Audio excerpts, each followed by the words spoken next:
তো গাইস খবর পাতি কি আমার আশা করছি তোমরা সবাই ভালো আছো তো খাইতাছি এখনকার বাদ আমি দেখছো না ওরে বাবা ডাল আর শাক আমার ভাতের থালি মধ্যে দিছে ওরা কি আলু ভর্তা আর ড্যাস ভাত আজকে আলু ভর্তা আর ডাল দিয়ে খাইতাছি কারণ সবজি তো নাই কারণ জিও তুড়ে না বাজারে যে সবজি নেন তাও টাইম পাই না তাই আলু ভর্তা ডাল দিয়ে খাইতাছি।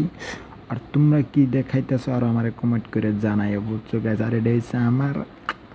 জানে মানে দুশ্মন বুঝছো গাইস তার মানে খ্যাং খ্যাং করতেই দেখো বুঝছো যেতে আমি রাজার বাস্য হই কিন্তু বাইরে যাইতে কিন্তু ফকির বইনে যাইতে লাগে কথা শুনতে শুনতে বুঝছেন গাইস। ভাত খাই কি দিয়ে খাই ভাতও আলা না শাক দেখছো ভত্তা ভত্তা আর দেখছো শাকের ডান্ডি কত বড় উড়ি বাবা। হ্যাঁ ও টু টু টু টু টু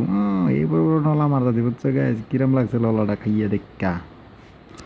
মনে হয় যে সেই জ্বালা বুঝছো গাইস কি করবো ওদের ঠেলনা বাইরে করে জানা জানা কাম সামো করে এনে কি করবো না তাই আও নাই যে মাছ মাংস এনে খামো